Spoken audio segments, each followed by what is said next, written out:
Hola, ¿cómo están? Muy buena tarde, buen día, buena noche a todos ustedes. El día de hoy es el tercer programa de este podcast Realidades Jurídicas. Recuerden, mi nombre es Eric Pineda. Soy, digamos, el entrevistador, la persona, digamos, que conduce este programa. El día de hoy es una, digamos, una mesa de diálogo, de análisis que tendremos con dos abogados eh, que personalmente les tengo un gran aprecio y del cual, digamos, de alguna manera podremos hablar de distintos temas en general. Es una conversación dirigida no solo a abogados de manera formal, sino a estudiantes de derecho y en general a toda la sociedad que tenga o haya tenido alguna relación con un problema jurídico o con el derecho en general, digamos, aquí en la Ciudad de México y en general en el país. Es un programa, digamos, distinto a los anteriores, en el cual estaba enfocado, digamos, a un solo tema en particular. Hoy no, hoy decidimos abrir los micrófonos para hablar de distintos temas, de distintas experiencias a través precisamente de los asuntos que han llevado y cómo se ha materializado de alguna manera el derecho en estas realidades. Precisamente de ahí nace y surge el nombre de este programa, Realidad Jurídica, es decir, cómo se materializa el derecho en la realidad. Es por eso que para mí es un gusto presentarles el día de hoy, en primer término, al licenciado Marco Pineda, que está con nosotros. Licenciado, muchísimas gracias por acompañarnos. No, gracias a ustedes por esta invitación. Es un placer realmente tener este tipo de conversaciones con ustedes y para toda la gente que pueda llegar para ver si les podemos de alguna manera transmitir poco o mucho conocimiento que hemos adquirido durante todo el tiempo que hemos desarrollado la carrera. Bien, pues muchas gracias por acompañarnos, licenciado. Y también tenemos al licenciado Osmar Pineda que nos acompaña el día de hoy. Licenciado, muchas gracias por acompañarnos. No, gracias a ti, Fer. Sabes que siempre es un gusto acompañarte. Igual es un gusto platicar con la sociedad en general, no nada más enfocado a abogados, sino también a estudiantes y a la sociedad en general de las experiencias que hemos tenido en esta larga trayectoria que hemos venido teniendo. Bien, pues muchas gracias, licenciado, por acompañarnos. Vamos a iniciar por, digamos, por el principio, ¿no? ¿Quiénes son? ¿Quiénes son cada uno de ellos? ¿No? Y de alguna manera, ¿qué? No quiero decir cuál es la experiencia en particular, sino qué materia de alguna manera disfrutan más, qué materia es el servicio, digamos, que de alguna manera les apasiona ejerciendo el derecho. Entonces, vamos a comenzar con el licenciado Marco. ¿Quién es usted? ¿De dónde viene? ¿Qué ha estudiado? ¿Cuál es, digamos, el origen? ¿Por qué decidió estudiar derecho y cuál es actualmente el enfoque que usted tiene en el derecho? Bueno, yo estudié en la Universidad del Tepeyac, he estudiado diversos diplomados, maestrías. Y realmente me he enfocado realmente al litigio en su mayor parte de mi desarrollo, aun y cuando he estado de alguna manera en el sector público, pero realmente siempre me ha apasionado más la cuestión de litigar. Yo concibo que de alguna forma es una manera de tener mayor acercamiento con las personas, conocer realmente la problemática, porque realmente cuando las personas vienen a ti a que tú les soluciones un problema, te cuentan su realidad, que muchas veces la gente no tiene conocimiento de eso, o tú como abogado entras en diferentes áreas del conocimiento, llámese en el área, familiar, en la materia civil, en la materia penal, en la materia laboral, y es todo un mundo de conocimientos que realmente te van apasionando, y es como se empieza a construir la realidad, porque tú como de alguna manera como postulante o litigante, tú eres el que promueves o el que incitas realmente al órgano jurisdiccional que muchas veces ese es a donde llegan los verdaderos problemas, porque muchos de los problemas que se desenvuelven hasta a nivel de la corte realmente se originan precisamente a través de un conflicto entre particulares o entre el Estado con un particular. Y entonces yo creo que esa es la cuestión que a mí me ha apasionado más. Sí, el sector público lo conozco, sé de alguna manera su forma de desarrollarse. Sin embargo, yo creo que en este ámbito para mí me ha desarrollado. Y la materia en especial que a mí más me complace realmente, aun cuando trato de compaginar muchas de las áreas, es la materia penal. Cuando muchas veces vienen mis clientes conmigo y me preguntan, qué especialidad tengo, a qué me dedico, pues de alguna manera yo muchas veces les digo cuál es su problema. ¿Por qué? Porque trato de ser más multidisciplinario. ¿Por qué multidisciplinario? Si conmigo llegan y me dicen que tienen un problema de carácter penal, entonces, y que a lo mejor ya está en un proceso, a lo mejor va a iniciar, dependiendo de la etapa en la que se encuentre, es donde voy a aplicar ciertos conocimientos. Muchas veces ya la gente llega ya con un proceso. Entonces, muchas veces la única instancia que me queda, muchas veces es los juicios, los juicios de amparo. Y Okey. entonces ahí es cuando se empiezan a mezclar las diversas disciplinas, precisamente como es la materia de amparo, que es un proceso de carácter constitucional en el que por esencia precisamente tiene como objetivo que hay una violación a un derecho fundamental y a través de la ley de amparo, pues de alguna manera tienes que conocer todo el proceso en materia. Okey, entonces, digamos, hasta aquí, digamos, entiendo que el enfoque que usted tiene, el derecho es multidisciplinario, viene o vamos a hablar de tú vienes de la Universidad del Tepeyac, has estudiado diversos cursos, digamos, diplomados en general. Sin embargo, digamos, tu enfoque es la materia penal. Sin embargo, digamos, tienes un contexto multidisciplinario del derecho, ¿es verdad? Sí, Eh, creo no que sí, pues yo creo que eso es lo más, digo, en mis inicios tengo aproximadamente, casi voy a cumplir 30 años de desarrollar la okey, carrera de Derecho. okey. Ahorita vamos a, digamos, un momento vamos a tocar temas ya más específicos. Me gustaría seguir con Ok. Osmar también para, que nos platique un poco, pues, primero, ¿quién es Osmar? ¿Quién es Osmar? ¿No? ¿Cuál es, por qué decide precisamente estudiar derecho? ¿Cuál es el enfoque? ¿Qué es la visión que tienes tú como profesionista del derecho?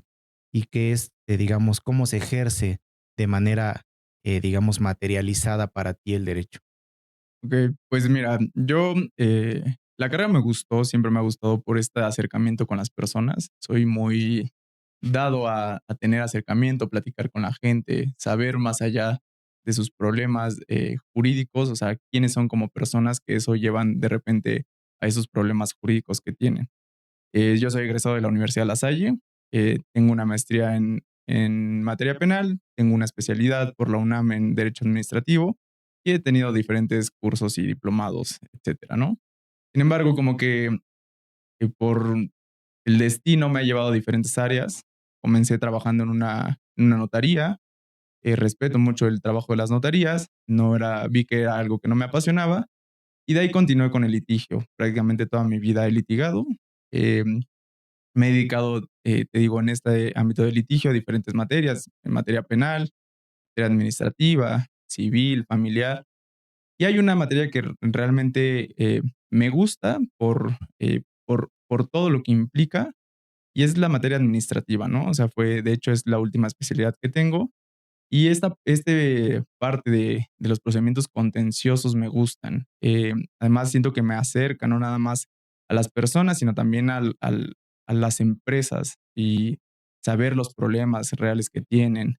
Eh, Parte de esto también la materia de propiedad intelectual, que lleva este contexto también administrativo y los procedimientos contenciosos que tiene la materia de propiedad intelectual, pues son algo que me gustan. Y hay una materia que en particular me gusta mucho, que reconozco que es pesada Mm, y es desgastante, ujú, es la materia familiar. La materia familiar en particular me gusta, ujú, siento que es la materia que más te acerca a las personas ujú. por los diferentes problemas, pero está muy viciada.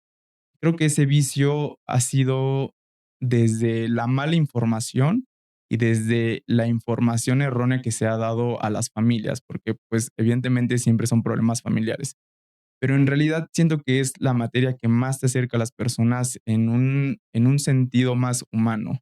Y esa es una materia que me apasiona. Sin embargo, coincido un poco con el licenciado Marco, que es el derecho en general te da no solo para una materia, porque puedes empezar un asunto familiar y terminas de ese mismo asunto familiar en una índole penal y de otras materias. Entonces, pues este soy yo.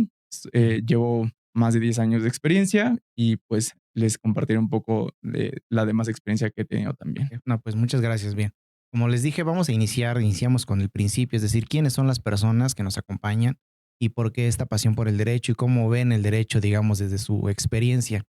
Y quiero hacer la siguiente pregunta que para mí es bien importante porque es una pregunta que se entiende en una respuesta también muy sensible a la sociedad y me parece que puede dar un panorama un poco más amplio, no solo a abogados, sino en general a estudiantes del derecho. Quiero hacerles la siguiente pregunta y desde su experiencia puedan ustedes comentarme cuál ha sido, eh, la realidad, perdón, que ustedes perciben, ¿no? A través de la respuesta que me den. Eh, ¿Cuál es la primera problemática que enfrenta un estudiante de derecho al, vamos a decirlo de esta manera, convertirse en abogado, ¿no? Cuando o una vez que termina la licenciatura y ya puede formalmente ejercer. Quiero comenzar contigo, Osmar. ¿Cómo, cómo responderías a esta pregunta? Para ti, ¿cuál es esa primer problemática o ese primer problema, ya sea, digamos, de índole, jurídico o incluso personal, que puede tener un estudiante de derecho una vez que termina y ya tiene su cédula, su título y ¿qué hago? Para ti, ¿cuál sería la respuesta? Yo creo que la primera problemática que nos enfrentamos cuando estamos en la universidad, de hecho, porque, pues, desde mi experiencia yo empecé a trabajar, en la universidad, y cuando sales, yo creo que es esta amplia áreas que hay en el derecho, que si bien en la carrera vas viendo qué tipo de materias te van gustando, en la práctica sí creo y reconozco que suelen ser muy diferentes. Entonces, yo creo que la primera problemática es saber a qué quieres tener el primer acercamiento, ¿no? Porque te pueden ir informando y diciendo en la universidad como qué te va gustando, pero realmente cuando lo empiezas a ejercitar y a ejecutar, ves que hay un cambio diferente, ¿no? Entonces yo creo que la primera problemática es em, explorar, o sea, hacia los jóvenes que exploren un poco la materia que les gusta para ver si realmente les gusta en la ejecución, ¿no? Y yo creo que es una problemática que, pues, casi no tenemos la oportunidad porque entras a trabajar a un lugar y, pues, crees que esa es la dinámica, ¿no? Sin embargo, en esa experiencia que tengo, no solamente es eso, sino puedes tener oportunidad de visualizar diferentes áreas. ¿Cómo vas superando esta problemática? Yo creo que es, conforme lo vas superando, es meterte, y ser inmerso en los asuntos, ¿no? O sea, si tienen la oportunidad de estar, por ejemplo, en un despacho que lleven diferentes materias, si bien es cierto que pueden estar en un área especializada, eh, mm, informarse o acercarse un poco a las diferentes áreas para que les hagan saber de qué tratan los diferentes asuntos, ¿no? Creo que esta parte puede ser como ir superando esta problemática y no encasillarse en una sola materia.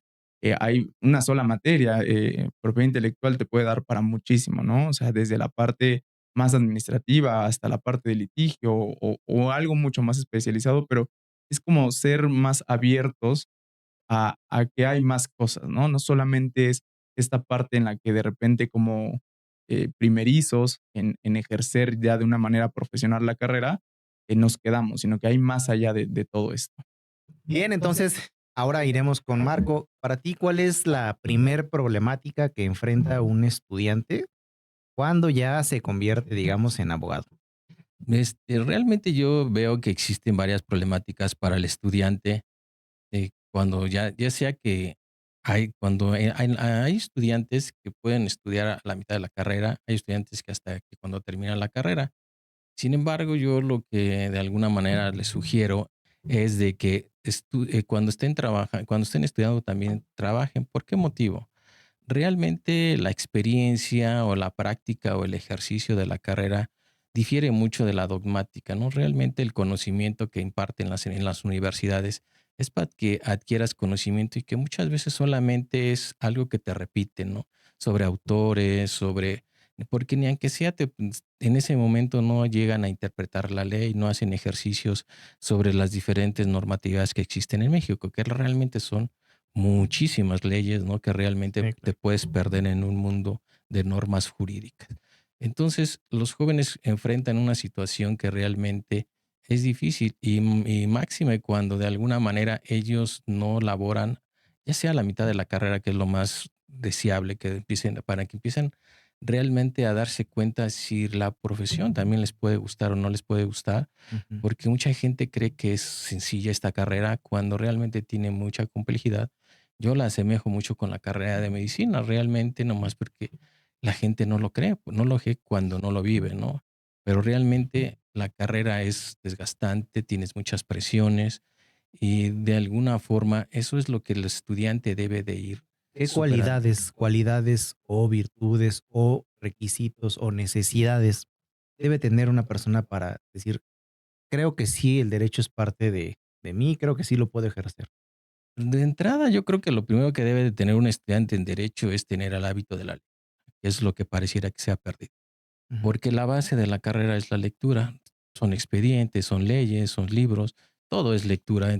ujú, Y yo creo que lo primero que un estudiante, si no tiene el hábito de la lectura, muy difícilmente podría ser un buen profesionista. ujú, En segunda instancia, yo creo que ahorita con todos los sistemas orales que se han implementado, otra de las características que tendría que tener una persona es precisamente de enseñarles a hablar, tomar cursos de oratoria y de alguna manera empezar a hacer muchos ejercicios realmente, porque es como cualquier actividad, ¿no?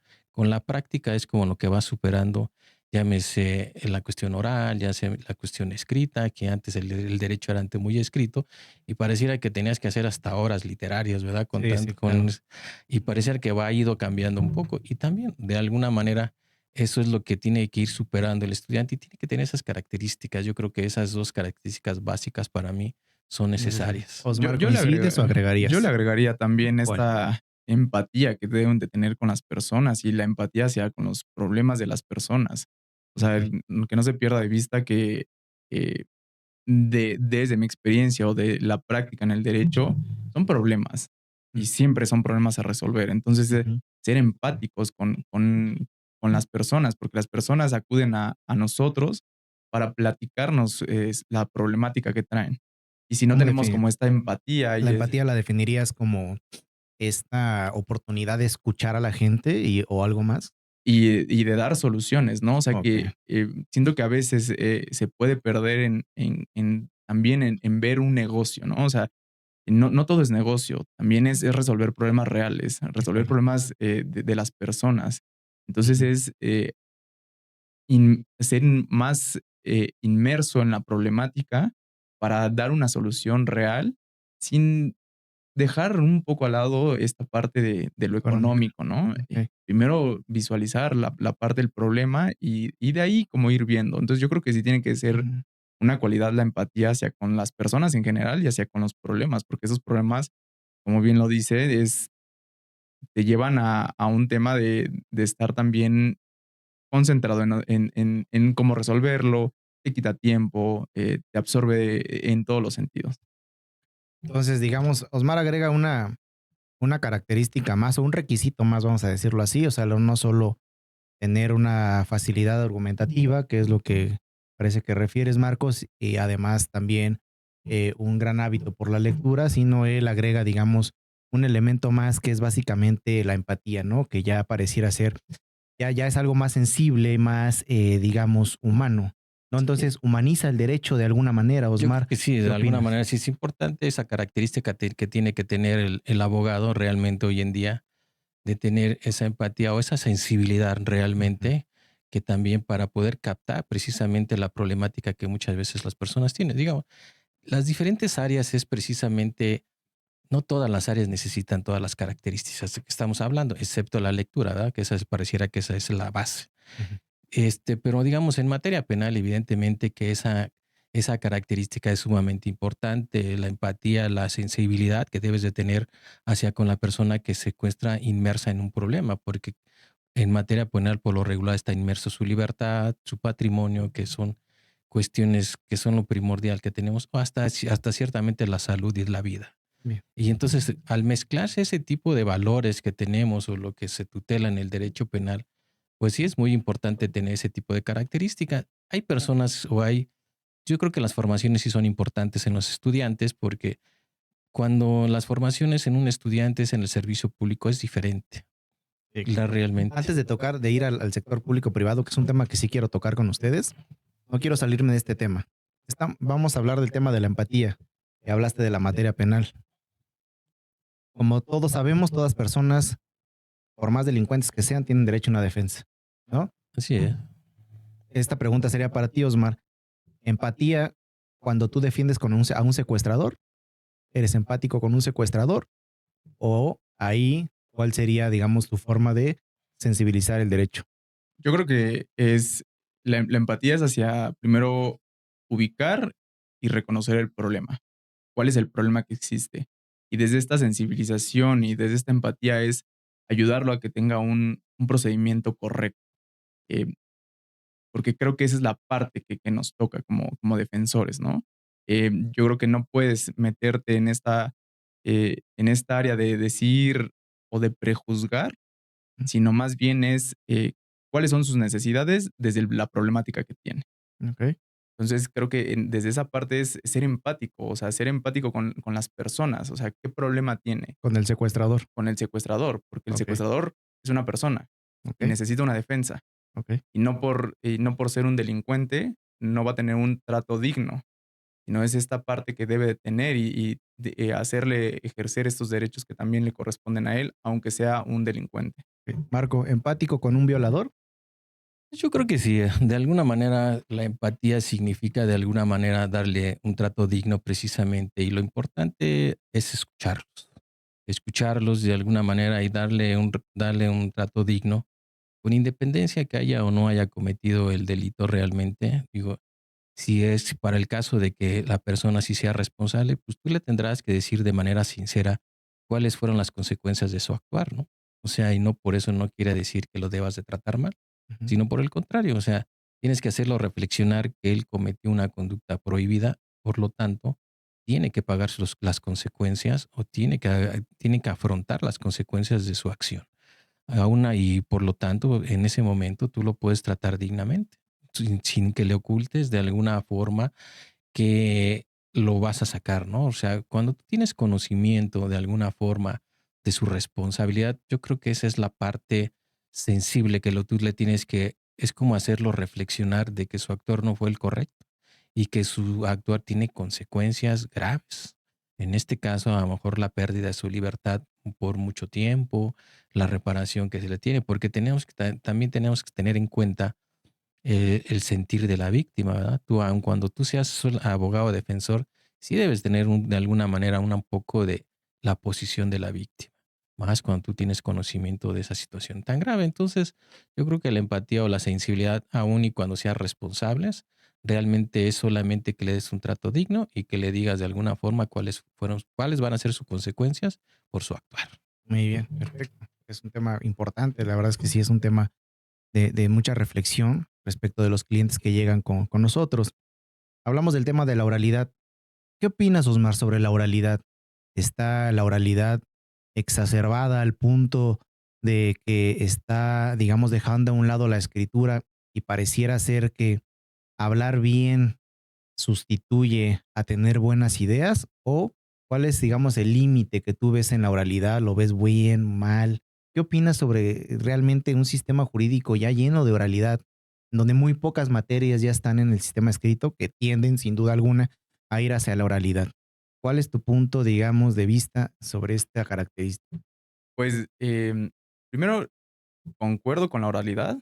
Eh, a mí me parecen correctos este sistema mixto que existe entre la oralidad y lo escrito, porque yo sí considero que podemos tener una oralidad buena o mala, pero que también podemos ser muy hábiles escribiendo. Entonces tiene que ser una combinación de ambas, ¿no? O sea, probablemente en alguno de estos 2 tengas mejor, desarrollo te desenvuelves de una mejor manera, pero, pues, tenemos que ir conjugando esta parte, ¿no? Y la oralidad yo la veo em, muy buena, eh, con este mismo tema, ¿no? O sea, sí siento que sensibiliza a los juzgadores, a las personas, a todas las partes, desde la manera en cómo lo expones. A veces, con la escritura se pierde esto, ¿no? Y más como en esta dinámica que va siendo rápida y que no hay pausas. O sea, yo creo que sí, a veces, la escritura no te da esta sensibilidad y la oralidad sí te lo da, ¿no? Es como exponer, los hechos, pero desde esta perspectiva real, haciendo este énfasis de si pasó algo o no pasó algo. Y yo creo que es muy bueno la parte de oralidad y que los procedimientos sean ya orales. Pero Yo no me concuerdo. dejarás mentir, digamos que, digamos ya nosotros que tenemos experiencia o ustedes ya en temas de justicia oral, existen abogados, son muy buenos, digamos, oradores, aunque malos de ideas. Y muchas veces su buena oralidad logra convencer al juez, ¿no? A pesar de que la contraparte tenga un abogado que no es muy buen orador, sin embargo, las ideas son más firmes y eso. ¿Cómo, cómo enfrentas esta situación, digamos, en tu caso, enfrentar a un abogado con una oralidad excelente y que tú digas, pero yo tengo la razón? Yo tengo la razón y no es posible, ¿no? Que por la oralidad me esté ganando este abogado o este cliente o esta persona. ¿Qué harías tú o qué recomiendas? ¿Qué has hecho? ¿Cómo enfrentas esta situación? O sea, yo no lo veo como un quién gana, quién no gana. Primero también sí le dejo una parte de responsabilidad a los juzgadores, ¿no? Ellos supone que son la parte correcta para saber distinguir entre un buen orador y uno no tan bueno, pero no por ser un buen orador o no, dejen de percibir el contexto real y juzgar desde lo correcto, ¿no? Sí creo que la oralidad ha llevado a tener más triunfos, pero bueno, es una práctica también, ¿no? O sea, venimos de un sistema que solamente era escrito, entonces se ha ido como actualizando. Entonces, creo que los buenos oradores, tienen esta ventaja, y ni siquiera ventaja, esta cualidad más bien, que puede ser ventajosa hasta ciertos puntos, pero no hay que quitarle también la responsabilidad a los juzgadores, no porque exista un buen orador, el juzgador se va a dejar llevar por lo que dice este buen orador. Tiene que analizar también la otra parte de qué es lo que está exponiendo, los argumentos que expone la otra parte, ¿no? Sí creo Mm, que y sí recomiendo que debe ser y que tiene que seguir siendo, em, amplia esta oralidad para que, pues, tengamos argumentos más fuertes. Y yo creo que una recomendación es leer no solamente de derecho, ¿no? claro. Acercarse a lecturas que sean desde novelas, otro tipo de lecturas que son la vida real. O sea, no Mm, perdamos otra vez de vista. Los problemas son de la sociedad, son problemas reales, no son problemas técnicos ni jurídicos. Empiezan desde un hecho real y desde algo común. Y entonces desde ahí se va haciendo, ¿no? Entonces, yo recomendaría a todos es como leer no nada más del tema jurídico, el tecnicismo, sino también otro tipo de lectura que te van acercando más a la realidad y a los hechos que pasan como tal. sí, claro. Bien, Marco, ¿cómo enfrentas un buen orador? Yo creo que la oralidad, de alguna manera, si es algo bueno que ha sucedido, es una forma de comunicación simplemente, ¿no? Ujú, Sin embargo, de alguna manera, el buen orador no es aquel que habla mucho, no, sino es aquella persona que hace buenos argumentos correctos y válidos. Yo creo que enfrentarse con una persona que de alguna manera tiene ese tipo de cualidad, o de alguna manera también yo creo que la oralidad, yo lo veo así, es una forma que tú lo puedes ir también tú puedes ser un buen orador si lo empiezas a practicar, que es, a final de cuentas, estar haciendo ejercicios de oralidad, ¿verdad? ujú, Hay diferentes métodos y procedimientos para que tú también seas una, que a lo mejor no se han desarrollado tanto, pero existen. Y la práctica, como en todo, es cuando tú también empiezas a escribir y empiezas a escribir una demanda, un libro. Evidentemente es a través de la práctica que empiezas a obtener un mayor desarrollo de la literatura, al igual que la oralidad. Sin embargo, yo muchas veces contemplo que de alguna manera el buen orador no es el que habla mucho, sino no. el que da mejores argumentos y ¿Cómo que realmente enfrentas, fundados, ¿no? cómo enfrentas eso? Pues digo, precisamente una persona puede ser, si solamente es uno, le dicen que es buen orador porque habla mucho, pues para mí no tiene tanta dificultad porque yo trato de hacer argumentos sólidos cuando voy a un tipo de audiencia en el que tengan sustento y fundamento mis argumentos. Yo creo que eso es más válido y de alguna manera no necesito estar hablando una hora como para poder establecer un razonamiento. Yo creo que si tengo el sustento legal, tengo la razón, tengo las pruebas con qué soportar mi argumento, no necesito estar hablando, porque muchas de las cuestiones que precisamente, que es lo que yo alego mucho en las audiencias, el juez tiene la obligación de dirigir las audiencias. Y cuando las personas empiezan de alguna manera empiezan a hablar sobre cuestiones que no tienen relación con los hechos o con el acto procesal que se está llevando a cabo, yo trato de solicitarle al juez que de alguna manera lo constriñe precisamente al debate, a la relación que debe de tener su argumento, porque de repente empiezan a hacer argumentos sentimentales y empiezan a hacer otro tipo de cuestiones totalmente diferentes. Y es cuando yo creo que ahí todos los abogados debemos de solicitarle al juez que de alguna manera se constriña precisamente al debate. Los argumentos emocionales, no me dejarán mentir, sí logran persuadir muchas veces al juzgador, ¿no? Claro que sí. O sea, sí logran persuadirlo, ¿no? Me parece que es También una de... depende del tema y la materia, ¿no? O Sí, sea, claro. en una materia o en un asunto familiar, claro que es importante también, o sea, porque eso a veces es lo que cambia las cosas, ¿no? Y se entiende el problema real. Creo que hemos tenido esta experiencia que desde em, el no haber hecho énfasis de lo que realmente sentía un cliente, lo está llevando a otro tipo de temas y a otro tipo de sanciones que no debería de haber tenido y haber aceptado convenios que no pudo haber aceptado, ¿no? Entonces, creo que sí depende la materia también en Sí, claro. cuándo deben de ser válidos estos argumentos, no emocionales, sino más bien como reales, ¿no? Pues sí son emocionales desde el punto de vista que tratan de alguna manera provocar una emoción en el juzgador. Digo, desde ese Ujú. punto de vista puede ser que sí sea emocional, sin embargo, sí son importantes muchas veces. ¿Y por qué de alguna manera un argumento emocional puede tener trascendencia cuando a lo mejor dentro de la narrativa se encuentra inmerso ese problema, ¿no?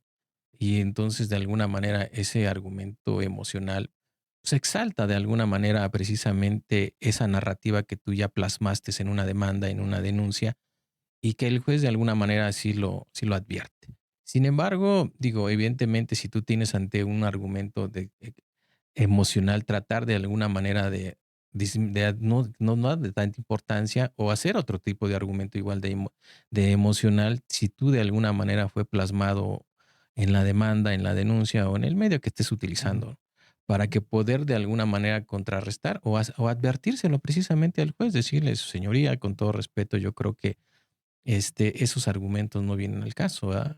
Porque eso es lo que se tiene que hacer y es lo que se debe de hacer, porque muchas de las audiencias se pierden mucho tiempo precisamente en una narrativa que no son parte de los hechos. Hoy en día yo creo que debemos de establecer precisamente los hechos. En materia penal se habla de la teoría de los hechos, que fue retomada en Estados Unidos, que antes no se le daba tanto valor o tanto peso a los hechos, pero yo creo que siempre ha existido realmente eso, que se fue perdiendo. En el sistema tradicional, voy a permitirme Sí, alargarme un poquito en esta no, está bien. situación. En el sistema tradicional, al final de cuentas, yo creo que había cosas buenas y cosas malas, pero también había mucha oralidad que se fue perdiendo de ellos. Las autoridades decían que por el cúmulo de trabajo le fueron dejando que llevaran a cabo las audiencias los secretarios, después los secretarios del secretario. Y Sí. entonces esa fue una problemática que pues, se fue viciando, realmente se fue viciando el sistema, pero no porque el sistema realmente fuera tan malo, ¿no? Realmente, yo creo que la oralidad es porque es un medio de comunicación que es más rápido y muchas veces es más entendible cuando son personas que hacen buenos argumentos. De lo contrario, también se pierde, ¿eh? Digamos, el no tener una buena oralidad, más que no una oralidad, buenos argumentos, se pierde ese tipo de comunicación y podríamos caer en lo mismo como que está sucediendo, en el que muchas veces se alarga, ¿no? O sea, yo veo algo en la materia penal.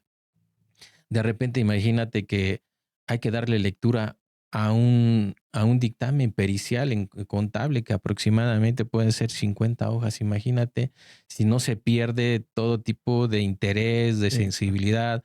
Y yo creo que en ese momento deberían a optar porque el juez lo viera físicamente. Yo creo que rápidamente una lectura, yo creo que lo comprendería mejor y sería algo más dinámico realmente y no se perdería tanto tiempo porque en las audiencias y más delitos o más en cualquier tipo de materia, ¿no? Donde haya bastante tipo de pruebas documentales, pues sucede eso. Y Pues, entonces la oralidad se pierde realmente. pero con todo esto, ¿prefieres sistema tradicional o sistema actual? El Oral. actual de alguna forma porque de alguna es más dinámicos y de Ujú. alguna manera porque obliga al juez a estar en presencia de las partes y en el desarrollo y en la mediación de las pruebas, lo que le llaman el principio de mediación. De alguna manera, realmente sí, lo único que yo podría que se corrigiera precisamente es la parte en el que los juzgadores se les permitiera conocer el documento, porque realmente es donde ahí yo siento que se pierde toda la cuestión buena de los procesos orales que hasta hoy se tiene. Osmar, o tradicional o sistema de oralidad. No, sistema de oralidad, 100%. Creo que lo hace más dinámico, más rápido. eh, Permite como entender mejor los hechos, ¿no? Entonces, totalmente sistema oral. Y voy a hacer una pregunta que es una pregunta que para mí es pues digamos, genera cierta controversia, digamos, cierto debate. Desde mi experiencia, yo he tenido la experiencia de haber iniciado y elaborado en general, tanto en la iniciativa privada como en el sector público. Y quiero hacer la siguiente pregunta, Osmar, ¿sector público o sector privado? Em, ¿Y por qué? toda mi vida, mi experiencia laboral ha sido en el sistema privado. Eh, Tengo mucho contacto con el sistema público, el servicio público, y yo en mi experiencia prefiero el sector privado. ¿Por qué? Porque sí noto esta falta en el sector público, eh, falta de conocimiento, falta de comprensión, falta de sensibilidad. He tenido experiencias que del sector público en asuntos especializados, no sé, en una fiscalía de violencia contra la mujer y que no tienen ni siquiera el respeto hacia las víctimas, y como que es algo que a mí me deja mucho a desear, ¿no? O sea, esas son las partes que veo que el sector público no encaja con mis principios que tengo, con la forma en la que visualizo la carrera y la profesión, ¿no? Em, Afortunadamente he tenido como este acercamiento en el sector privado que me ha dado muchísimo mayor gusto y beneficio por explotar más la carrera y allegarme de más experiencias. Entonces, en mi experiencia, siempre he estado en el sector privado y me gusta más el sector privado. ¿Qué le sugieres a un joven que va terminando la carrera? Que si pudiera experimentar a los dos, ¿no? Inicialmente, Inicialmente en el sector privado. ¿Por qué creo? Porque siento que la problemática que te da el sector privado a veces es eh, como más acorde a lo que vas viendo, ¿no? El sector público no tiene a veces como esta línea de qué seguir. O sea, entras, trabajas, pero no sabes qué estás trabajando. Es demasiada la carga de trabajo que hay, que se pierde esta línea de seguir algo o de un objetivo, ¿no? Simplemente es sacar trabajo por sacar trabajo sin ese objetivo. En el sector privado no. En el sector privado tienes un objetivo, vas viendo, vas ampliando este conocimiento. Y además de eso te va dando ese acercamiento con las personas, ¿no? Pero este acercamiento no, no desde el enojo por las cargas de trabajo que tienes, sino más bien desde entender, escuchar los problemas, lo que venía diciendo desde hace rato, ¿no? Entonces, mi recomendación es acercarse a esta parte del sector privado, eh, entenderlo, entenderle la problemática, entender a las personas, y siempre vamos a tener, o sea, como abogados siempre tenemos esta relación con el sector público. Entonces, no ser omisos a eso, porque el sector público siempre está y siempre va a estar, y dependemos del sector público, de hecho, ¿no? O sea, eso es una realidad. Entonces, saber y entender ambos sectores, pero yo creo que cada uno tiene gustos y encontrará qué le gusta más, si el sector público o el sector privado. bien. Marco, sector público, privado y por qué. Yo creo que son dos formaciones totalmente diferentes, que cada uno tiene sus buenas cosas y sus malas cosas como cualquier actividad. Realmente yo he transitado en los dos ámbitos y realmente, digo, me he enfocado más al sector privado, pero no por eso desconozco, digo, he transitado también por el sector público y de alguna manera concibo que, digo, diferente, ahora depende del tipo de área en que entres al servicio público, ¿verdad? Eso sí es muy importante, porque no es lo mismo una dependencia, digamos, de carácter administrativo, como la Procuración de Justicia, la Administración de Justicia, en el que de alguna forma la visión es mucho más amplia, ¿verdad? Y entonces las formaciones sí cambian y las formas de ver las cosas es totalmente diferente. Pues de ahí que yo digo que si cada uno tiene sus propias cualidades, los dos son, de alguna manera son buenos, yo les aconsejaría que a los estudiantes que iniciaran en el sector privado, porque sí, como dice Osmar, de alguna manera tienes una mayor amplitud del conocimiento o del desarrollo de la carrera, y además que muchas veces en el sector público entran a un área en el que solamente conocen, dependiendo del tipo de procesos o procedimiento que se lleven a cabo en esa dependencia, solamente se enfocan a cierta parte del proceso. Es curioso, pero de repente, no sé, un ejemplo de la Procuración de Justicia. Llegan personas o estudiantes o cuando sales de la carrera o tienes esa opción e ingresas como oficial, secretario, ¿no? De repente solamente te enfocas en la parte de de la investigación inicial, lo que antes se llamaba averiguación previa, que es parte del proceso penal realmente. Entonces, solamente vas a conocer una parte y esa parte todavía la vas a limitar más porque su trabajo se encuentra mucho más limitado a ciertos ejercicios, dado que él no es el agente del Ministerio Público, ¿verdad? Entonces, realmente se encuentra entonces todavía más limitado.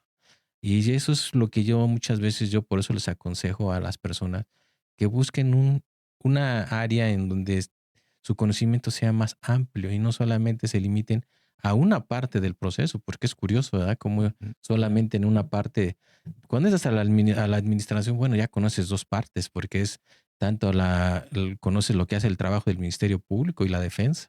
Entonces, de alguna manera ya tienes dos partes que conoces. Entonces, las formaciones evidentemente son diferentes, ¿verdad? Sí, claro, claro. Y es cuando yo creo que así es, eso es lo que yo creo que es lo que debes ir viendo.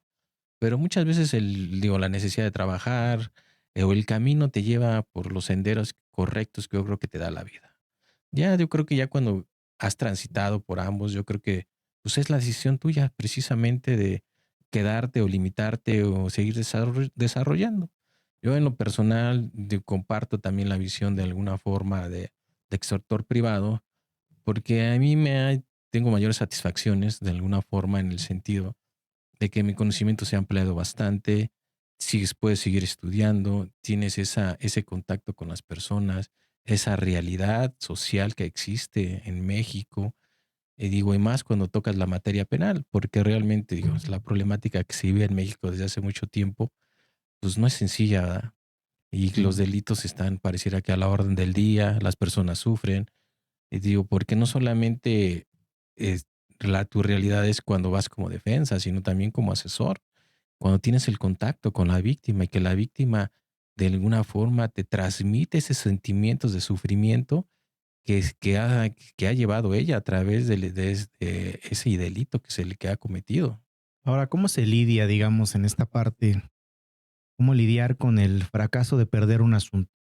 ¿Cómo Yo asumes cuando, pues, la realidad es que se pierde un asunto? Y no quiero referirme a que se pierda por una falta de atención del asunto, sino por varios factores, desde, digamos, la corrupción del Ministerio Público, por múltiples factores, ¿no? O sea, ¿cómo has lidiado con esta yo creo pérdida? que no se trata de decir que es un fracaso, porque yo creo que no es un fracaso.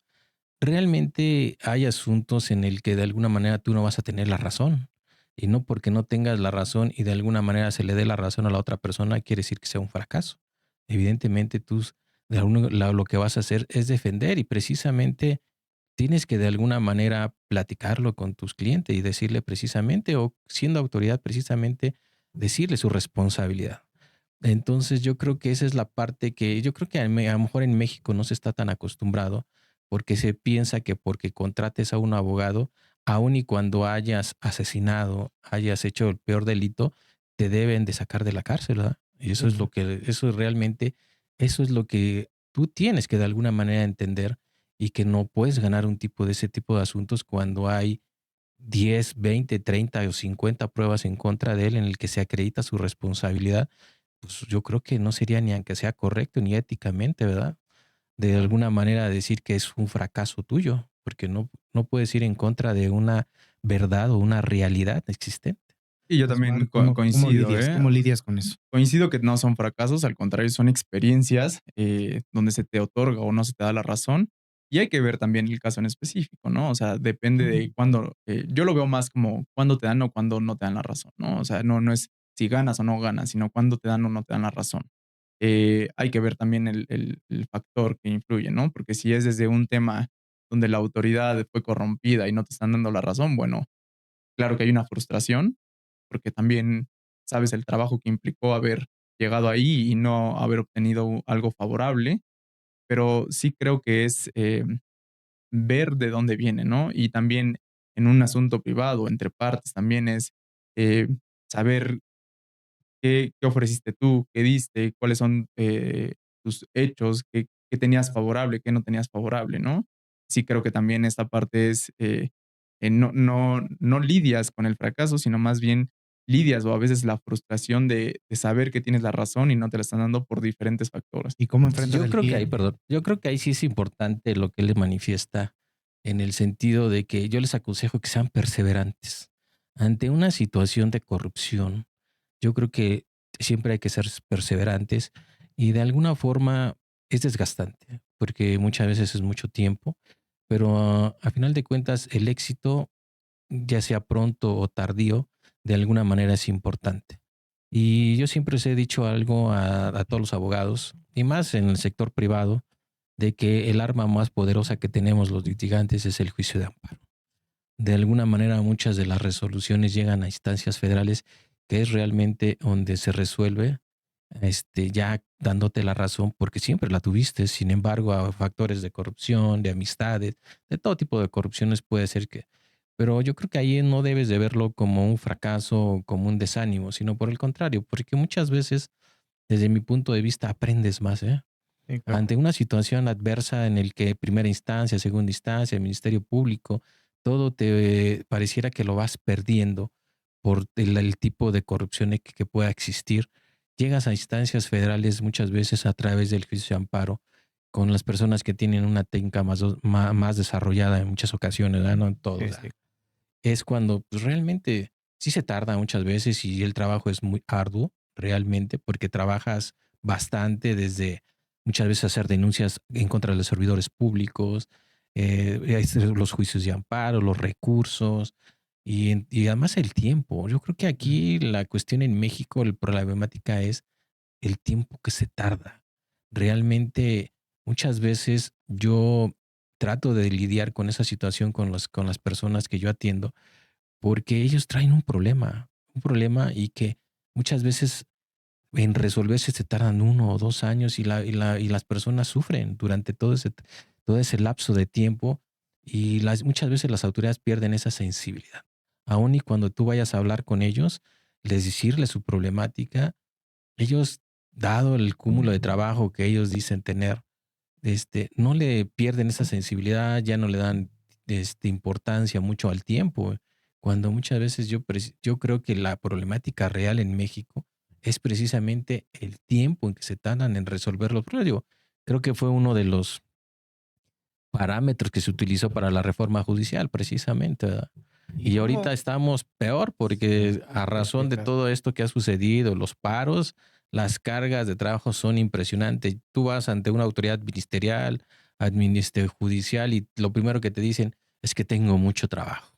Sí, sí, claro. ¿Y cómo se enfrenta a los clientes que no entienden esto? Osmar, ¿cómo enfrentas a los clientes que no entienden el sistema de corrupción? Lo que dice Marco, y que a pesar de ello te insultan, te amenazan, dejan de creer en ti, digamos, te sustituyen. ¿Cómo enfrentas esta situación con los clientes que no logran comprender este contexto que como abogados vivimos diario?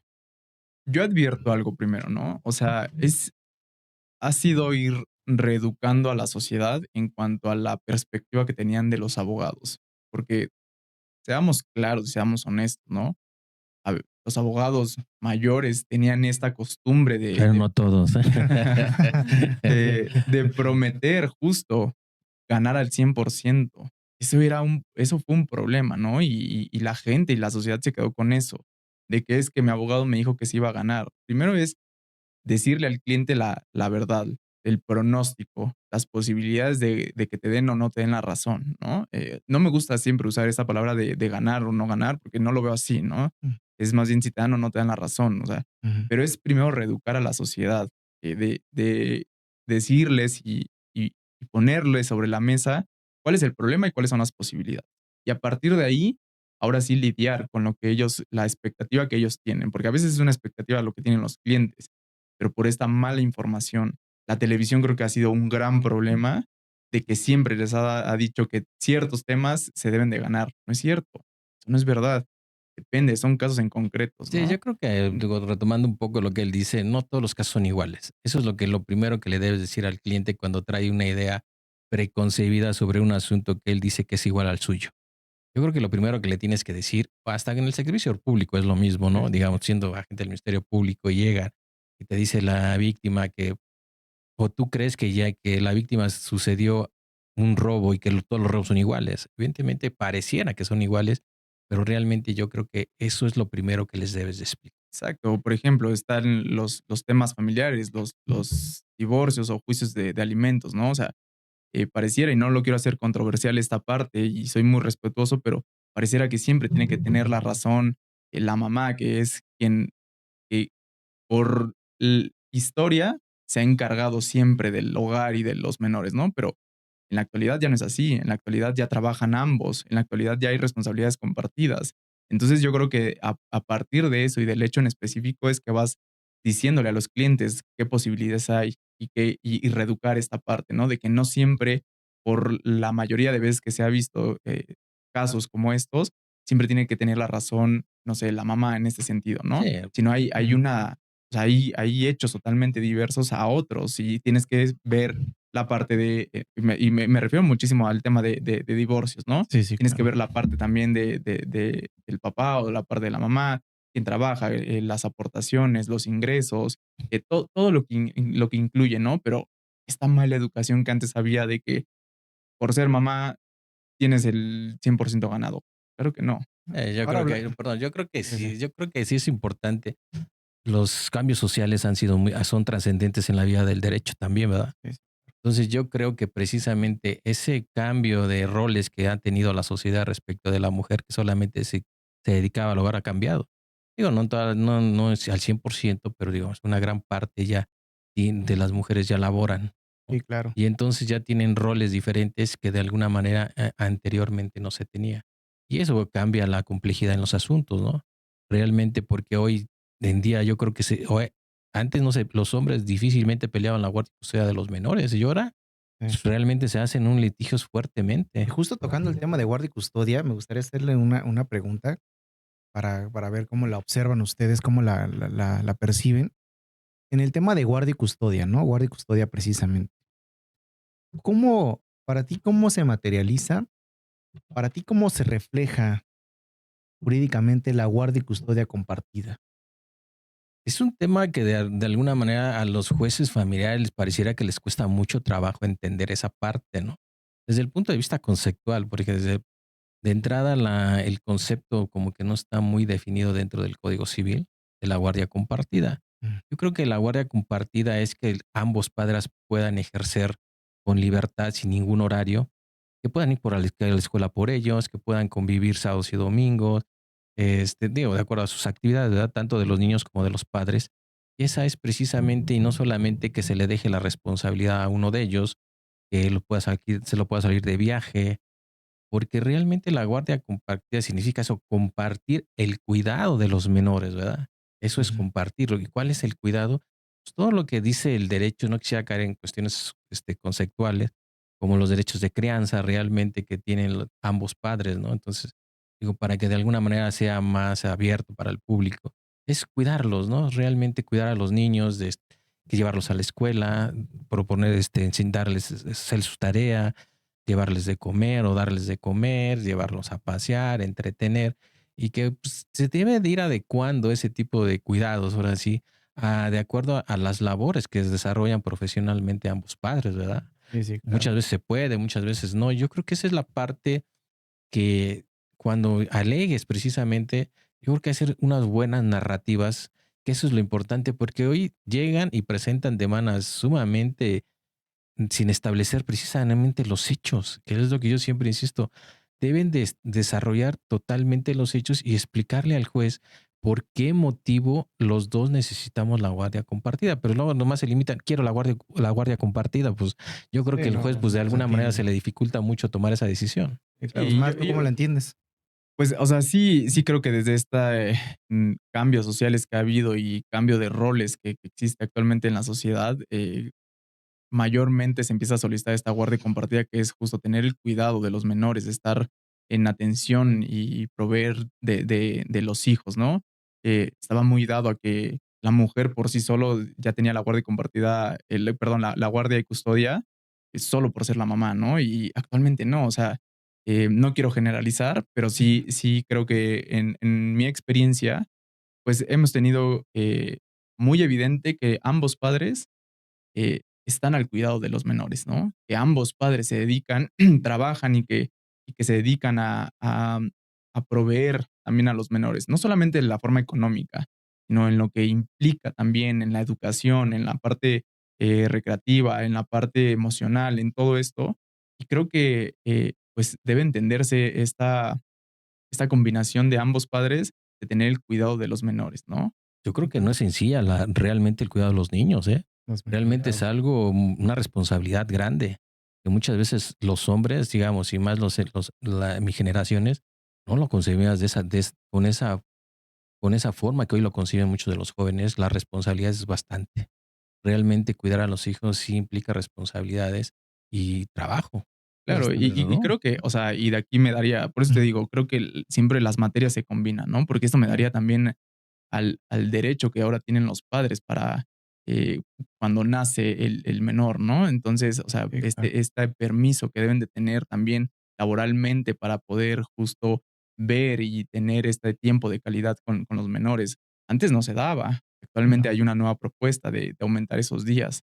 por supuesto. Y creo que esa es la parte que justo ha venido cambiando, este tema generacional ha cambiado. Estábamos muy acostumbrados a saber y ver que pues la mamá era quien se dedicaba al 100% de este cuidado, ¿no? Actualmente no, el papá también quiere estar desde la lactancia, desde la parte del embarazo, y que es un derecho ahora y Sí, que se debe respetar, ¿no? Entonces, viene conjugado muchísimas cosas con esta parte de guardia y custodia compartida, ¿no? O sea, creo que trae inmerso otros derechos también sí, y que sin hay que duda. conjugarlos también, porque no solamente es solamente ya cuando están los menores, sino los derechos que se tiene actualmente con estos nuevos roles, que el papá ya es mucho más inmersivo en la educación de los niños. Bien, pues mire, estamos llegando a la parte final del programa. Con esto quiero decir que les voy a hacer alguna última pregunta. Sin embargo, no será la última vez que estarán aquí conmigo.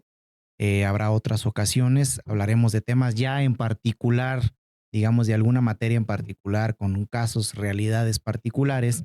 Sin embargo, no me gustaría dejarlos ir sin antes nos expusieran, digamos, de alguna manera, a modo de reflexión, cada uno de ustedes, si pudiera compartir con nosotros, con ustedes como público, una experiencia que, digamos, contenga una reflexión, o sea, una experiencia jurídica que les haya generado una reflexión y que se pueda compartir con ustedes.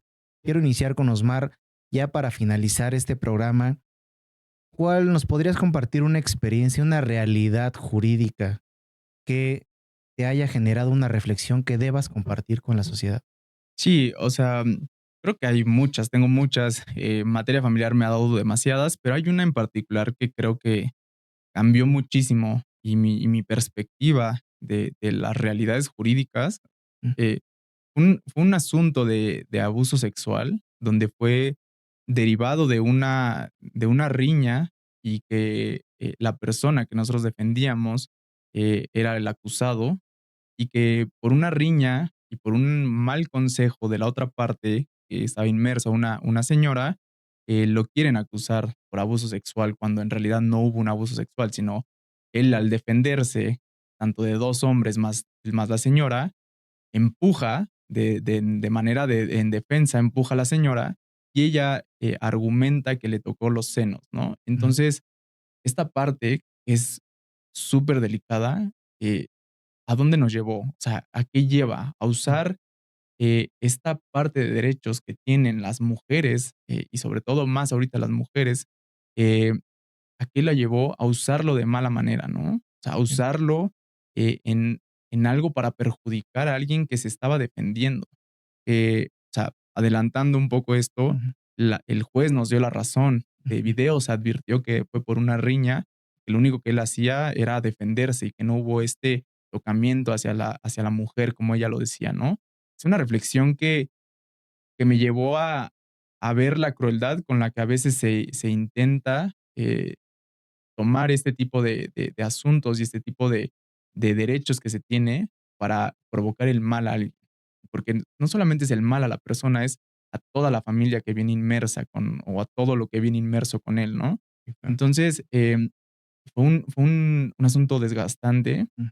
de probar, porque aparte estamos en una época en la que este tipo de delitos son muy delicados, muy visualizados, pero hacia que siempre tiene razón la víctima, ¿no? Y Sí. entonces ver que la víctima se aprovecha de este derecho para querer perjudicar a alguien, creo que ahí es un tema de reflexión, que si bien tenemos más derechos y reconocidos muchos más derechos, no debemos utilizarlos para algo malo, ni para perjudicar a la gente, sino más bien, si lo hacemos de esa manera, se va viciando. Es una reflexión que creo que todos debemos de tener de no viciar el sistema, no viciar los derechos que tenemos actualmente, sino saberlos ocupar y saberlos utilizar y hacerlos valer cuando realmente son así, ¿no? No Sí, estar claro. ocupando este tipo de situaciones y que son tan delicadas. Sí, claro. Sabíamos que teníamos un porcentaje muy grande de que no nos dieran la razón, ¿no? Y que sin embargo, gracias a las pruebas y a los datos de pruebas que ofrecimos y a los actos de investigación que se realizaron, pues evidentemente salió favorable y se evidenció que era una mentira por parte de la señora. Marco. Pues yo he tenido realmente varias situaciones de esas y a mí lo que me pega mucho es cuando veo que se encuentran personas inocentes juzgadas.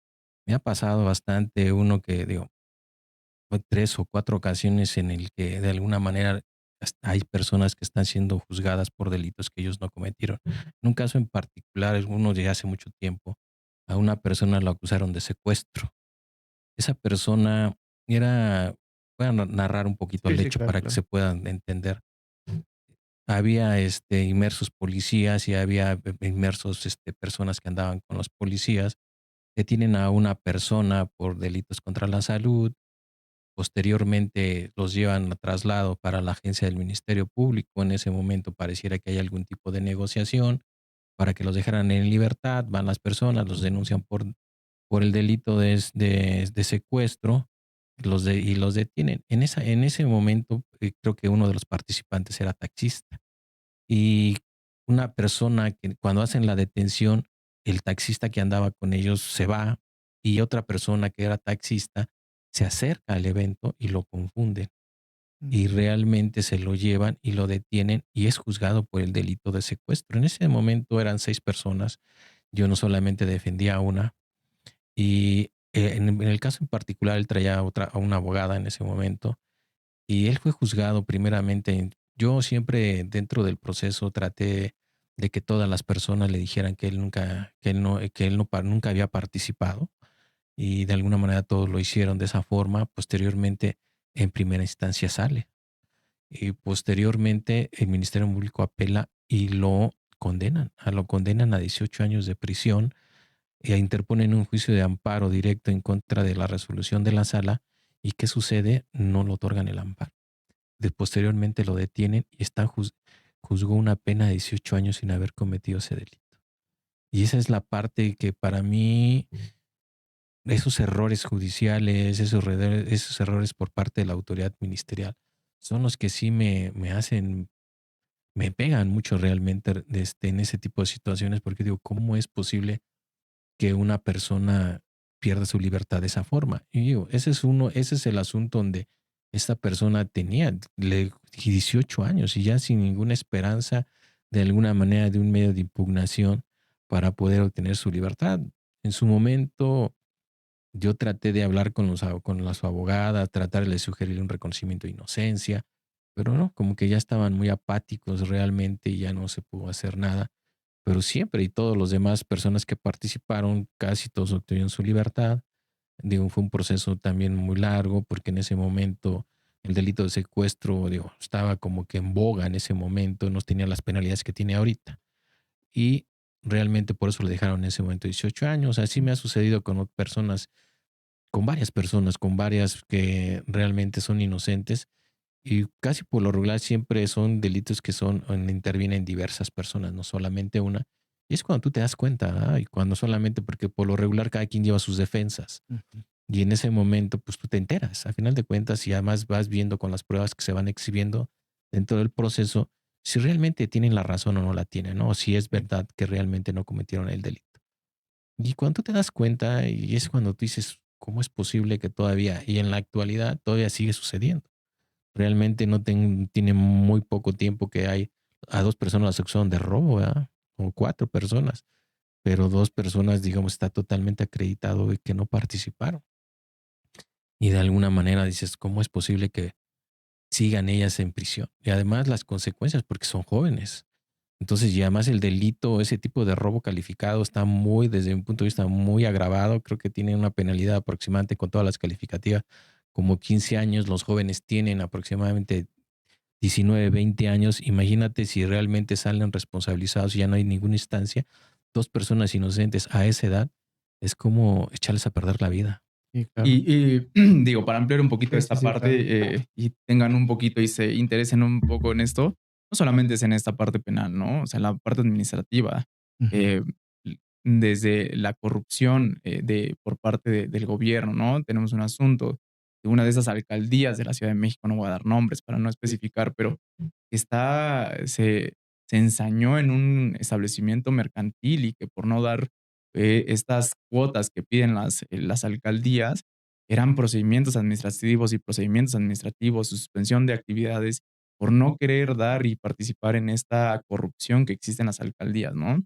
Y pues hicimos todas las instancias, ganamos, en repetidas ocasiones les ganamos a la alcaldía y se volvió un tema personal de la alcaldía con nosotros los abogados, de la alcaldía con el establecimiento mercantil. O sea, no solamente es en esta parte penal, ¿no? Sino Sí, también en esta parte administrativa, el cómo existe y cómo nos hace reflexionar que la corrupción a veces lleva y la no querer participar te ponen trabas, ¿no? Porque tienes que entender que es un establecimiento mercantil que depende no solamente el dueño, sino dependen familias por toda la gente que trabaja ahí. Y entonces desde esta mala práctica de las autoridades, pues pueden afectar demasiado, ¿no? Entonces, nada más como ampliando esta parte, hay varias reflexiones, yo creo, hay varios asuntos que te hacen reflexionar y la reflexión o con lo que concluyo es no utilizar estos medios jurídicos para hacer algo mal. sí, claro. Pues bien, Osmar, Marco, agradecer que hayan ustedes accedido a la invitación. Espero seguirnos viendo por aquí muchas veces, las necesarias. Y también agradecerles a todos ustedes el tiempo, el espacio que destinan para ver este programa. También comentarles que si sugieren algún tema o algo en particular de lo que pudieran hablar o incluso si deciden venir a hablar al programa, las cámaras están abiertas para todos ustedes, que se suscriban al canal y también que activen la campanita, por favor. Nos vemos en otro episodio más. Esto es Realidades Jurídicas. Mi nombre es Eric Pineda. Hasta pronto.